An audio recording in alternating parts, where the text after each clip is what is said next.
Nous allons maintenant écouter Laurent Alexandre, qui est de Bruxelles, tout exprès, et que je remercie très chaleureusement. Laurent Alexandre va nous évoquer la technomaternité, un autre terme, mais un peu plus large, Laurent va nous l'expliquer.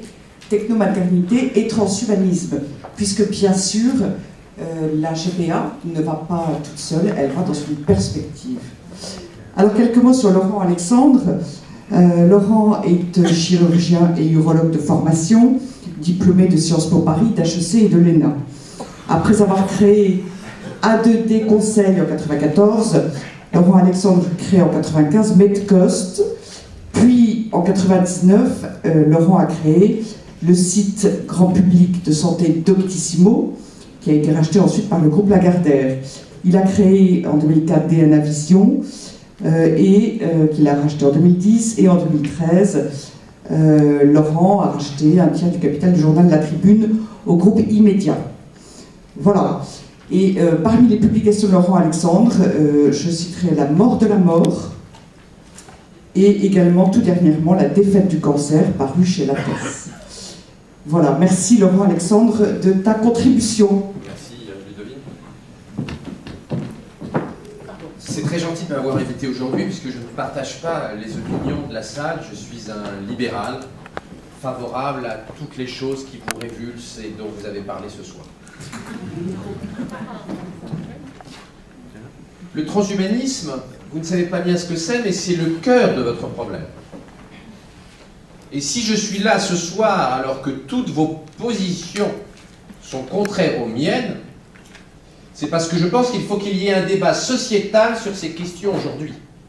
Qu'allons-nous faire de notre humanité biologique et génétique que les technologies vont permettre de modifier demain en matière de maternité, mais pas uniquement en matière de maternité.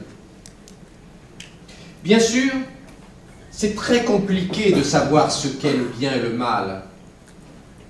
Parce que contrairement au remarquable orateur qui m'a précédé, moi je ne suis pas sûr de ce qu'est le bien, je ne suis pas sûr de ce qu'est le mal, je ne suis pas sûr que ce que je prends aujourd'hui pour le mal, je le prendrai demain pour le bien. Cette institution est une des institutions où on a fait le plus de lobotomie en Amérique du Nord, c'est-à-dire couper le cerveau en deux. Et notamment, on coupait le cerveau en deux des ados qui se masturbaient trop. Et la société canadienne trouvait que c'était bien, que c'était dans l'ordre moral, que c'était du côté du bien naturel, car se masturber 2 fois par jour, c'était mal. Et de couper le cerveau de jeunes qui se masturbaient 3 fois par jour était légitimé par la société. Et ça a duré jusqu'à il n'y a pas si longtemps que ça. Donc le bien et le mal, ils dérivent. D'ailleurs, la sœur de JF Kennedy a aussi eu une lobotomie. Non pas pour raison de masturbation, mais parce qu'elle avait trop de partenaires sexuels. On lui a coupé le cerveau en deux. Ce sont ces technologies qui permettent de séquencer l'ADN et qui demain permettront de connaître parfaitement l'ADN des bébés.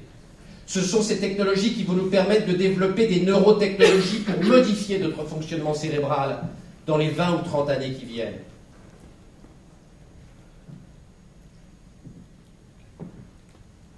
Nos neurones ont 550 millions d'années à peu près. Le neurone est apparu sur Terre il y a 550 millions d'années sur une histoire de la vie qui a à peu près 2,7 milliards d'années.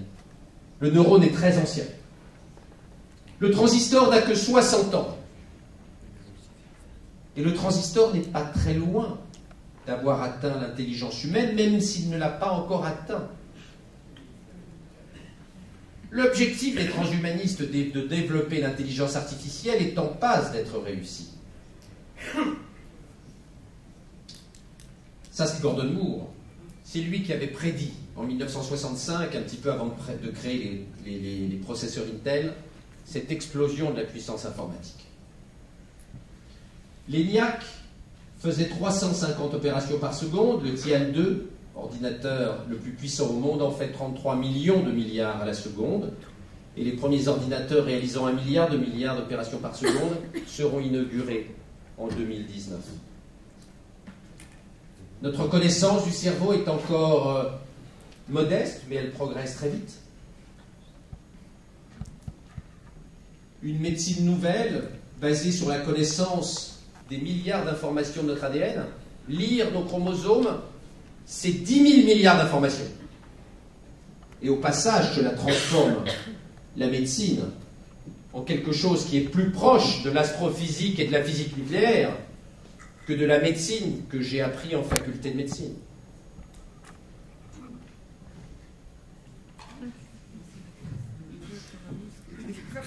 Dr House lui-même va être dépassé, mais c'est une autre question.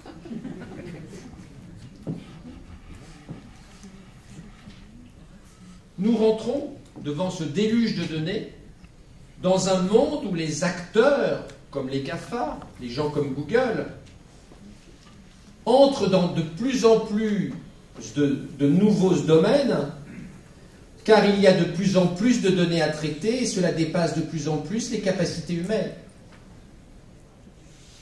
Watson est le système expert médical d'IBM. Récemment, Watson a réglé en quelques secondes un problème extrêmement compliqué sur une mutation sur le gène P53 en cancérologie. Il aurait fallu à un cancérologue 38 années, jour et nuit. Des acteurs comme Google, et je vais vous montrer comment Google a même déposé des brevets sur les bébés à la carte. Des acteurs comme Google sont devenus des puissances géopolitiques immenses. Larry Page, le patron de Google, est beaucoup plus puissant que François Hollande.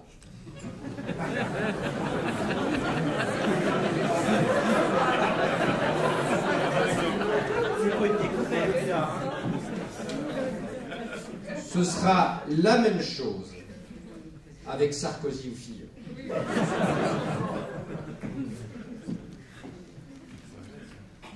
Google est le leader mondial de la robotique, le leader mondial de l'intelligence artificielle, contrôle 80% des téléphones portables autour d'Android, fabrique des drones, est un des leaders mondiaux des satellites, a l'entreprise la plus en avance dans la lutte contre la mort, Calico, a développé plein de dispositifs médicaux qui vont être commercialisés dans les mois et les années qui viennent, a développé la Google Car, comme vous le savez, a des positions très puissantes dans la biologie du cancer, dans la génétique, etc., etc.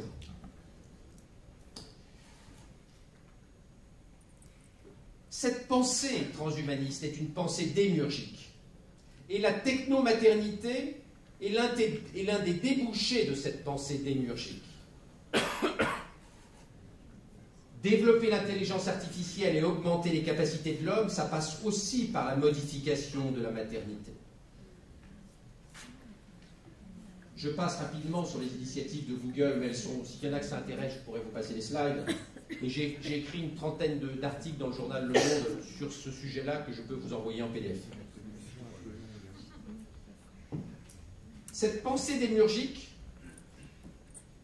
c'est votre principale menace, vous qui êtes, et le terme est noble, des bioconservateurs, par opposition aux transhumanistes.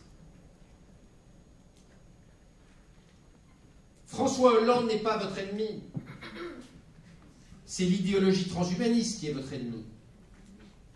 Ne vous trompez pas d'adversaire. Et je ne suis pas un support de François Hollande.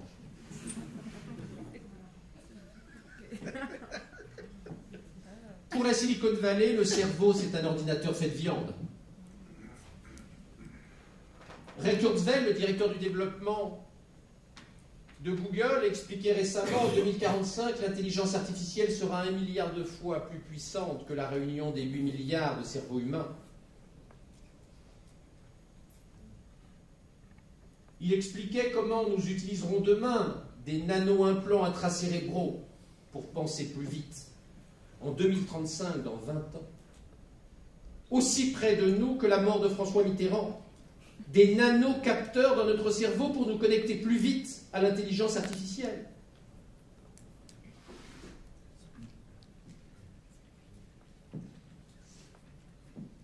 Il explique d'ailleurs que Google, comme ça, nous connaîtra mieux que même notre propre partenaire sexuel.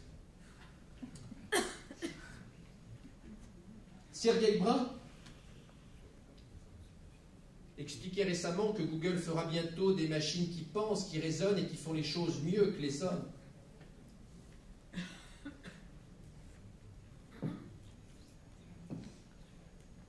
Kurzweil, toujours le directeur du développement, explique que l'intelligence artificielle est proche, on l'a vu, et va inévitablement nous dépasser. La robotique, vous avez vu que Google est le leader mondial de la robotique. Tout ceci pose un immense problème de positionnement de l'homme face à la machine. Que devient l'homme, même relativement doué, dans un monde où l'intelligence artificielle et la robotique de deuxième génération ont fusionné?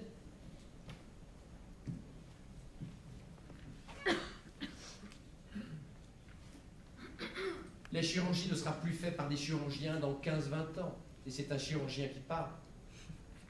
Bill Gates, qui n'est pas le dernier des rigolos, expliquait il n'y a pas longtemps qu'en 2035, il n'y aura plus d'infirmières, qu'elles auront été remplacées par les automates de deuxième génération, fruit de la fusion de la biomécanique et de l'intelligence artificielle.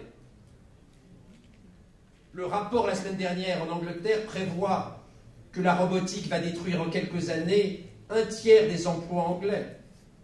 Bien sûr, il y aura des créations, mais pour des métiers à très forte valeur ajoutée.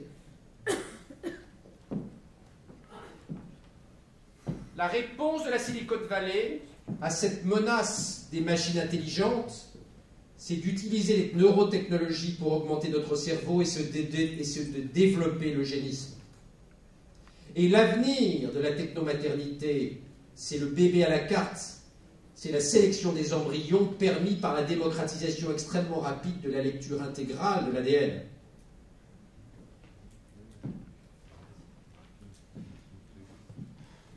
La vision utilitariste transhumaniste se développe à une vitesse que vous ne soupçonnez pas parce que ça n'est pas votre bac à sable.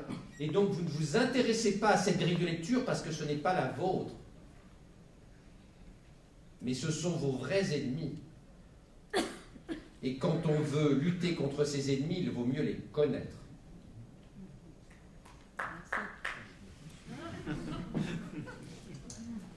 La banalisation de la technomaternité est en route et la GPA, c'est le sushi, c'est l'apéritif.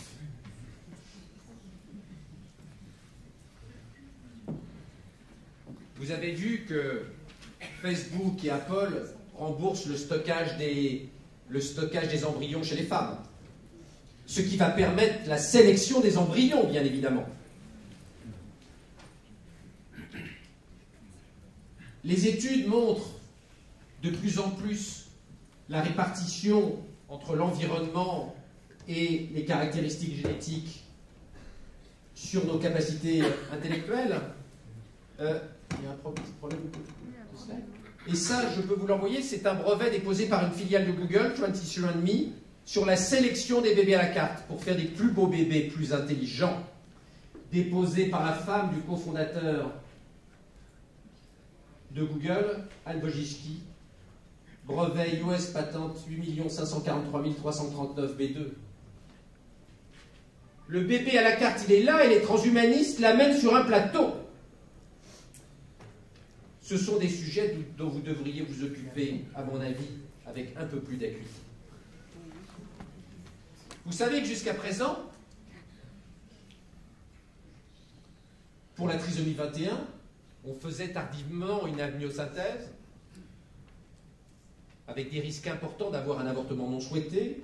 On regardait s'il y avait un troisième chromosome 21, et puis on réalisait une interruption médicale de grossesse tardive. 29 parents sur 30 choisissaient l'avortement, un parent sur 30 choisissait de garder l'enfant. Nous sommes déjà des eugénistes, collectivement. Maintenant, avec les nouvelles technologies, par une simple prise de sang chez la mère sans amniosynthèse, on peut avoir les 3 milliards de bases ADN de l'enfant, et pas seulement la trisomie 21, y compris les variants génétiques prédictifs de son futur quotient intellectuel.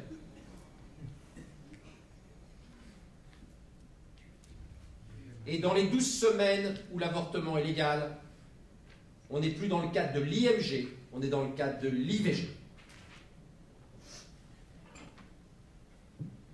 Les Chinois ont lancé un grand programme, et là si ça vous intéresse, j'ai fait là encore plusieurs papiers dans le monde sur le sujet. Les Chinois ont lancé un grand programme d'analyse des variants génétiques qui expliquent les QI élevés, et sont en train de les répertorier. Bostrom, l'universitaire anglais, vient de calculer que par la sélection des embryons, on peut augmenter le quotient intellectuel d'un pays de 60 points dans une première étape, puis de 120 points dans une deuxième étape. Cela ferait de Bill Gates et de Jacques Attali des gens justes dans la moyenne dans la première étape et des gens déficients intellectuellement dans la deuxième étape. A-t-on la puissance militaire pour nous permettre d'empêcher la Californie ou la Chine de mener à bien des programmes eugénistes demain? La réponse est non. Et beaucoup de parents préféreront avoir des enfants à la carte pour mieux lutter contre les robots de deuxième génération et l'intelligence artificielle dans 20, dans 30, dans 50, dans 70 ans.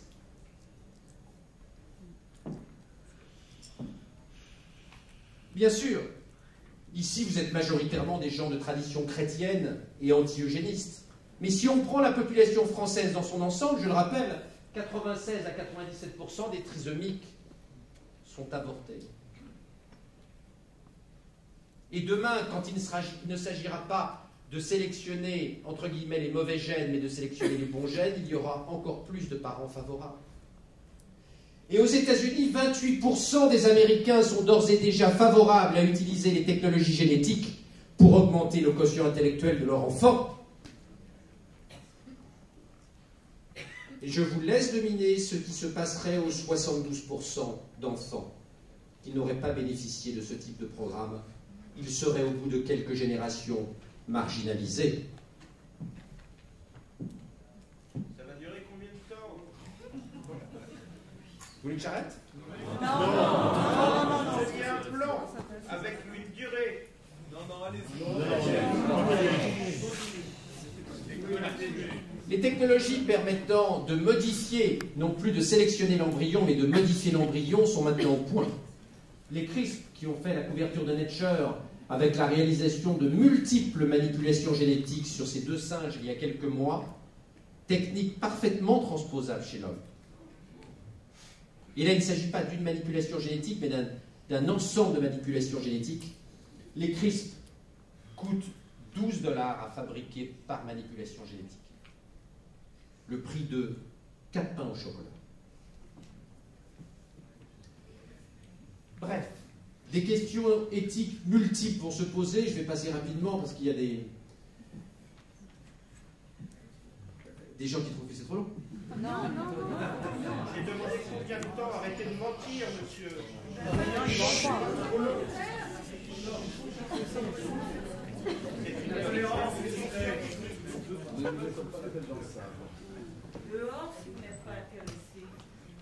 Est-il possible qu'il y ait une contre-révolution technologique?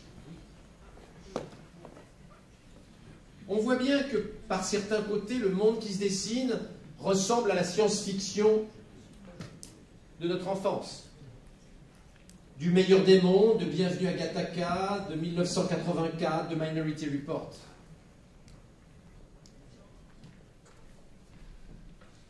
Beaucoup s'inquiètent. Le patron de Tesla, Elon Musk, Hawkins, l'astrophysicien en chaise roulante anglais, beaucoup d'Américains commencent à s'inquiéter du potentiel des NBIC, des risques génistes, des risques liés à l'intelligence artificielle. Il y a même eu une lettre ouverte au Guardian expliquant que Terminator, ce n'était pas forcément de la science-fiction. Ce qui s'est passé avec les Ludites, vous savez, qui ont cassé les machines à tisser il y a 2 siècles, peut-il se reproduire aujourd'hui avec la technologie?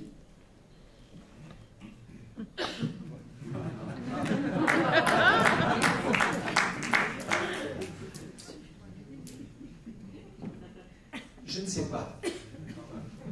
Mais si j'ai montré cette dernière photo, c'est que dans mon dernier papier dans Le Monde il y a quelques jours, je montrais que l'échiquier politique sur ces questions-là va complètement se réorganiser et qu'il faut bien réfléchir aux vrais enjeux. Et notamment, Ludovine est bien plus libérale, bien plus transhumaniste que José Bové. Et ce n'est pas une injure, c'est un compliment.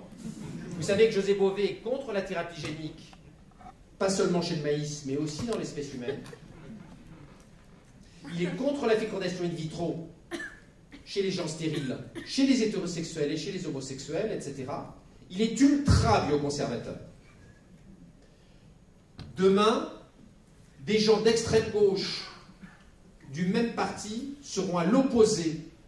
On le voit déjà chez les écologistes, on verra la même chose à droite. Il faut réfléchir à la question dont cet échiquier biopolitique va se recomposer. Et dans le monde vertigineux dans lequel nous entrons, il va bien falloir choisir ses combats. En tant que favorable au mariage gay, en tant que favorable à la GPA, en tant que favorable à la fécondation in vitro chez les gays et chez les hétérosexuels, je soutiens votre combat, non pas parce que je soutiens vos thèses, mais je pense que dans le monde transhumaniste dans lequel nous sommes rentrés, il faut des contre-pouvoirs, et que face aux bioprogressistes et aux transhumanistes, il faut qu'il y ait d'authentiques bioconservateurs pour lancer un débat de société, de manière à ce que nous ne changions pas de modèle de société sans l'avoir voulu, sans qu'il y ait de débat politique. En tant que bioprogressiste, je soutiens le courant bioconservateur que vous représentez, car il est nécessaire, il est indispensable dans le monde d'aujourd'hui pour que l'ensemble de la société prenne des positions éclairées face aux défis biologiques immenses des 30 à 40 prochaines années. Je vous remercie.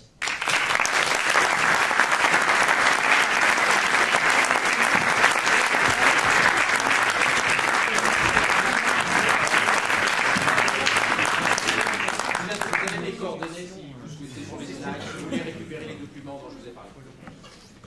Laurent, merci beaucoup de cette très belle intervention. D'abord, vous aurez noté que la soirée, la conférence était bien appelée soirée débat, parce que je connais Alexandre et je savais que les informations, les descriptions, les connaissances de Laurent sont un apport bien réel et qui est heurtant. Et c'est vrai que, pour ma part, je suis bioconservateur, je pense que vous l'êtes, et donc évidemment, ça me paraît cauchemardesque. Alors, c'est pas pour ça qu'il faut se décourager, certainement pas, simplement sur la question du genre. Personne n'a voulu croire ceux qui, comme Laurent Alexandre, ont informé en amont, de ce que dit cette idéologie du genre. Ça paraît tellement délirant qu'on l'a pas cru, et maintenant on est en plein dedans. Et c'est pour ça aussi que je souhaitais mettre cette question de la gestation pour autrui qui est si grave, qui est infiniment grave, parce qu'elle concentre beaucoup de questions, mais en la mettant en perspective avec le transhumanisme, parce que nous allons vers le transhumanisme, et qu'il faut en effet être informé, et là je rejoins Laurent, il va falloir réfléchir, dialoguer, approfondir, se former, etc. Alors c'est une question qui donne le vertige. Il n'y a qu'à voir d'ailleurs les réactions de certains d'entre vous sont tout à fait, ne sont pas étonnantes. C'est désagréable, je dirais même. Et donc on a envie d'arrêter, d'y mettre fin, et pourtant c'est nécessaire, encore une fois, d'avoir quelques notions, et si possible d'aller plus loin, et je suis très heureuse que monsieur le député nous entende aussi ce soir. Voilà, un très grand merci donc Laurent, et si vous avez des questions, on ne va pas pouvoir consacrer beaucoup de temps aux questions, mais on peut envisager 3 ou 4 questions pour Joseph Touvenel et Laurent Alexandre.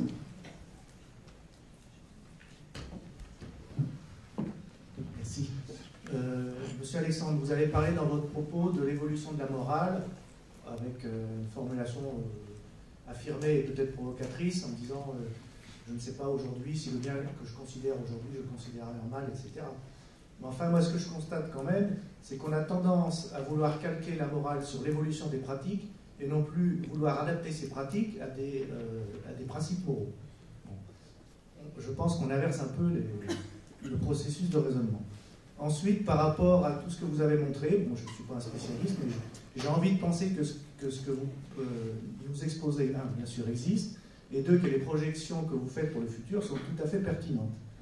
Et ce que je voudrais mettre en parallèle, et je interroge la tribune, c'est que la boucle est un peu bouclée, là. On est dans une société où on est en train de voir comment se débarrasser des vieux qui gênent, et là, on est en train de préparer une société qui fait comment ne pas faire des bébés qui potentiellement pourraient nous gêner par la maladie, par une existence inappropriée, on a commencé à le faire avec la trisomie, vous savez bien. Voilà. Mais là, la boucle est bouclée. De la conception à la mort, voilà, tout va être réglé. Et puis un troisième point, et après je laisse le micro, je me tourne peut-être plus vers M. Payot. Un des arguments des supporters de la GPA et de toutes ces pratiques, c'est le sacro-saint droit à l'enfant. Vous nous avez montré dans votre exposé, pour reprendre peut-être un peu les choses à l'envers, que ce droit n'a pas de fondement juridique. J'ai bien compris. C'est mon principe, c'est ma position de principe et de cœur, je dirais. Depuis, on s'arrête là. Mais je crois qu'il faut vraiment se battre pour démonter, excusez-moi, c'est le mot qui me vient maintenant, ce sacro droit, prétendu droit à l'enfant. Merci. Je répondrai juste sur la partie. Moi, je n'ai pas dit que tout était relatif. J'ai dit que l'expérience montre qu'en réalité, nos barrières éthiques, nos lignes rouges, elles bougent dans le temps. Et que nos grands-parents, l'avortement, la contraception, il y a des choses qui leur semblaient vraiment monstrueux et qui vont sembler naturelles à la plupart des gens ici. Et d'ailleurs, je pense que la plupart des gens ici ont déjà utilisé une contraception orale, ce qui semblait monstrueux dans les familles chrétiennes des années 50. 50%. Il y en a encore qui continuent, mais c'est des fous furieux.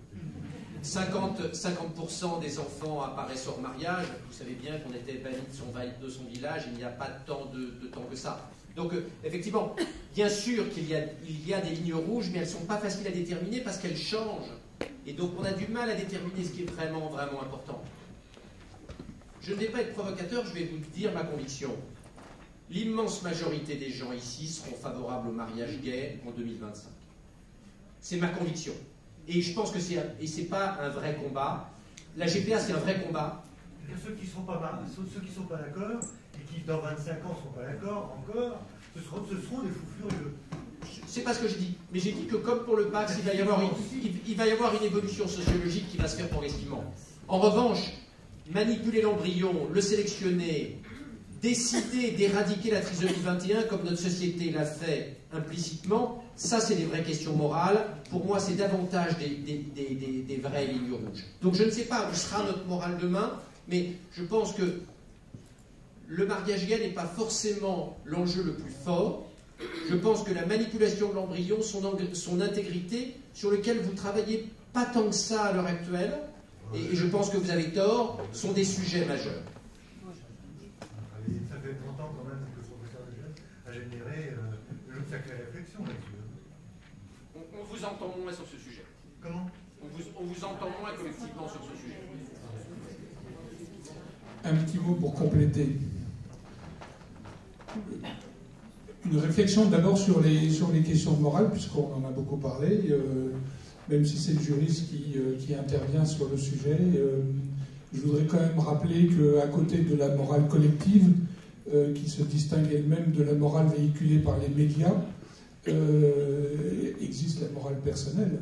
Et moi je crois qu'une véritable boussole intérieure nous permettrait d'éviter tous les drames induits par tout ce qu'on a vu et qui nous est présenté comme un programme évident et absolument certain. Voilà. Peut-être pas évident, mais certain. J'ai parlé d'un projet. Voilà. J'ai parlé d'un projet idéologico-technologique.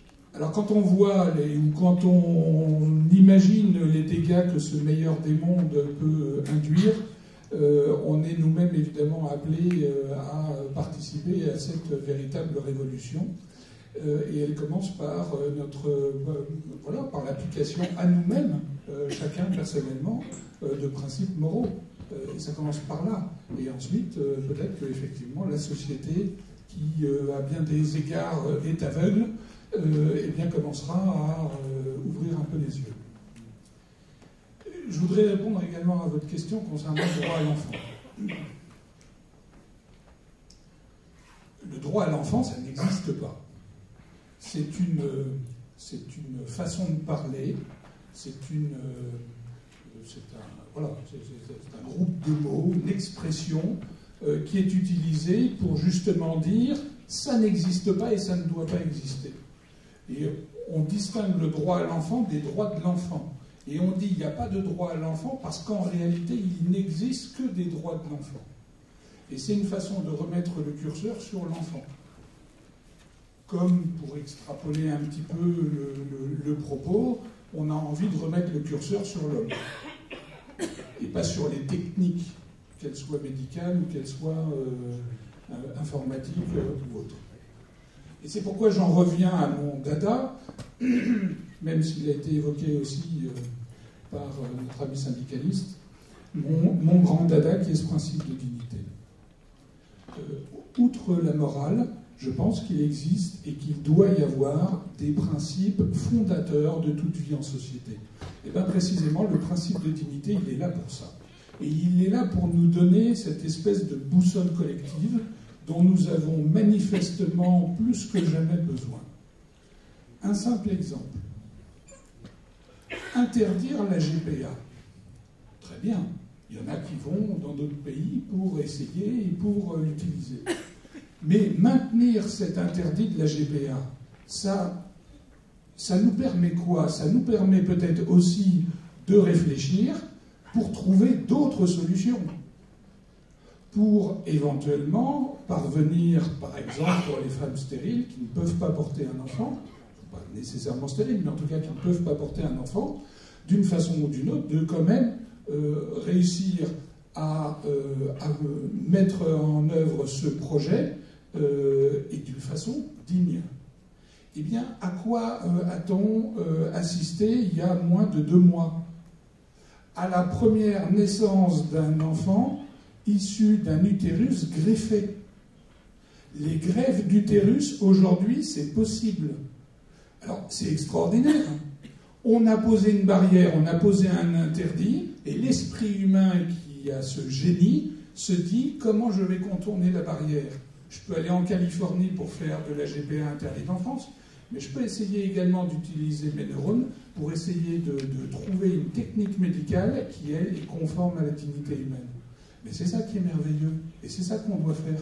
Donc n'ayons pas peur des interdits, parce que ces interdits, ils peuvent nous permettre d'ouvrir des fenêtres ou des portes à un autre endroit pour finalement trouver et obtenir le même résultat attendu, mais par des moyens qui, cette fois-ci, sont beaucoup plus respectueux de l'humanité.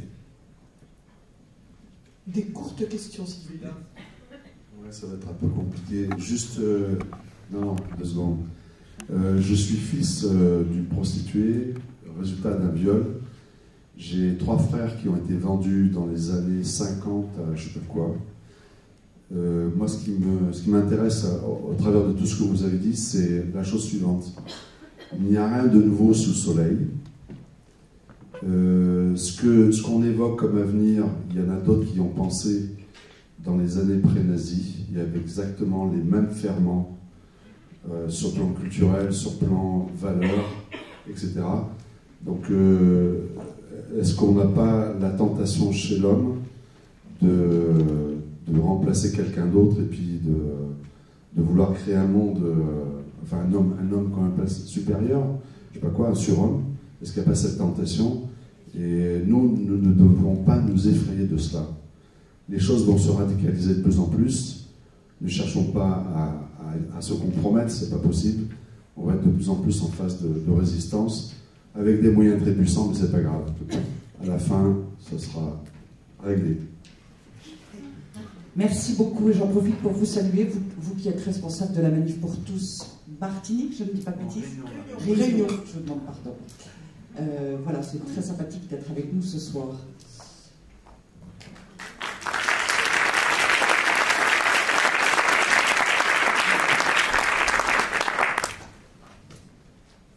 Encore Encore 2 questions, puis on va s'arrêter. Alors moi j'aurais juste une petite remarque et une question. La première, c'est que la base de réflexion sur laquelle on peut s'appuyer, ça peut être quand même l'évangile et le message de l'Église. Parce qu'à partir du moment où on commence dans la transgression, c'est ce qui s'est passé avec l'IVG, mais aussi avec la contraception, je suis sage-femme, eh bien, après on ne s'arrête plus.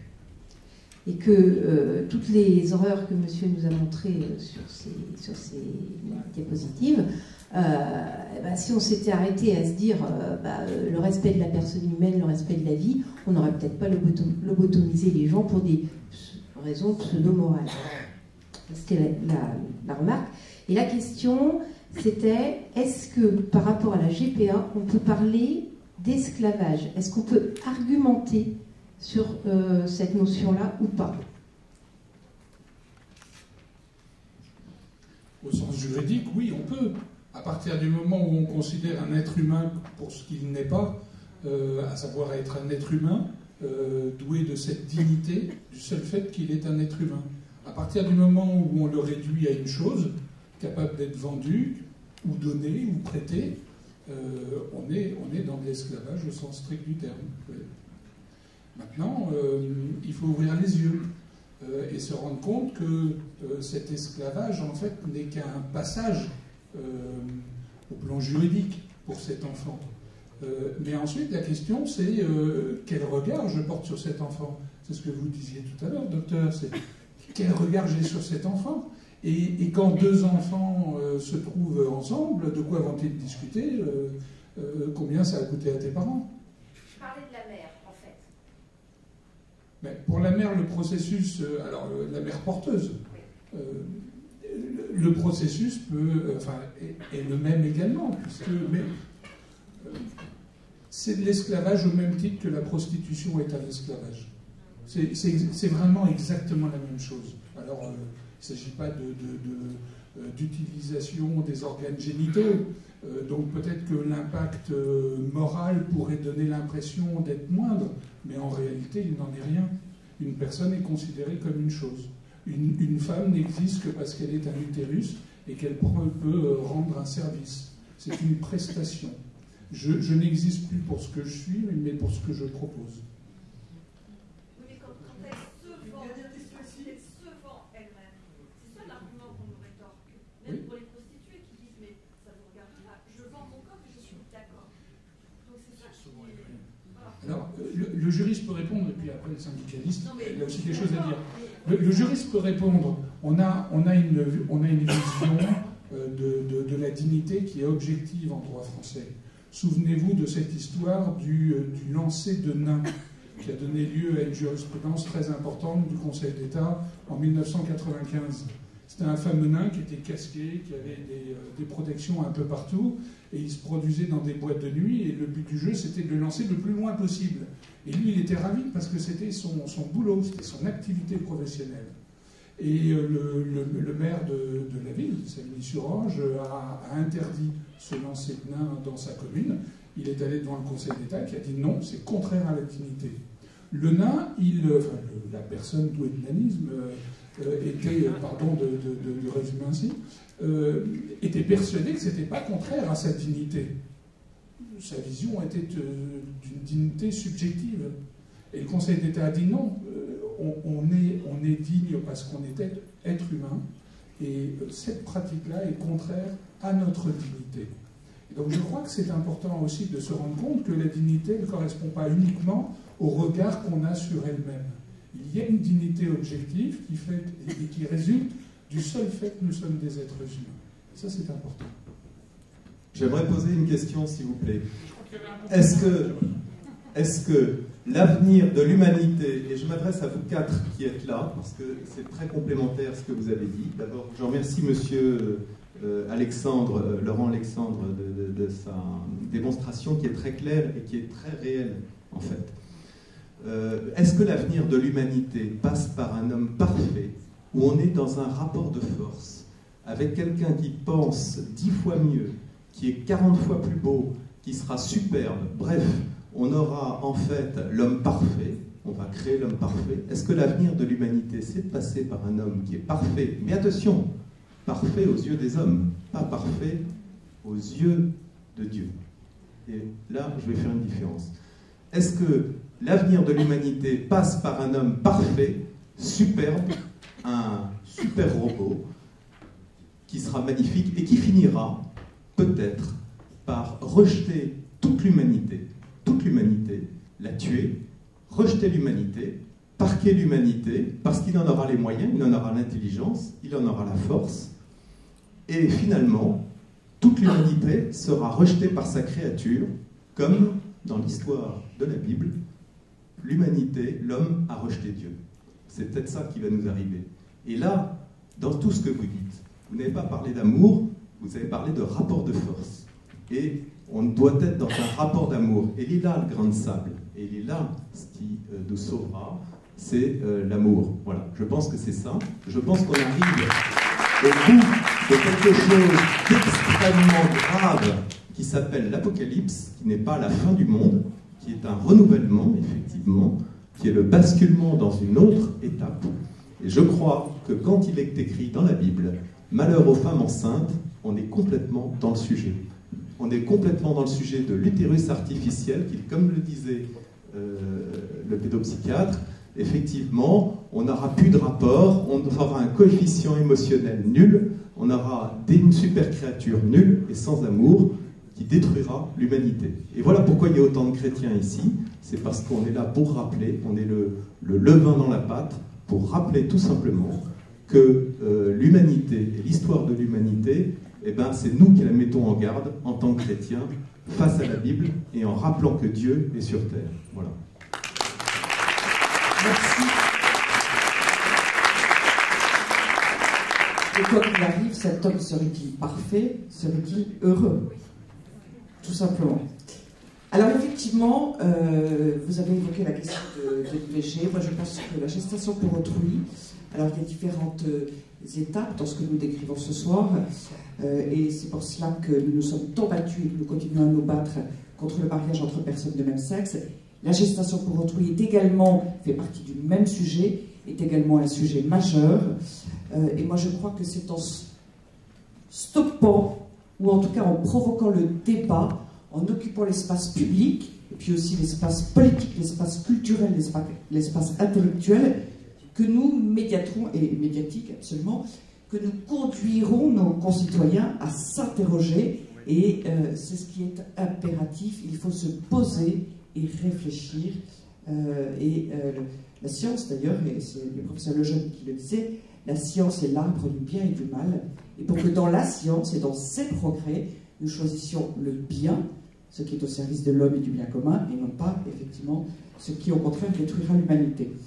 Alors, pour en revenir à la GPA, qui nous intéresse quand même plus particulièrement ce soir, et qui est, comme l'est aussi d'ailleurs la trisomie 21, ce sont des moments ou des sujets iconiques de l'ensemble.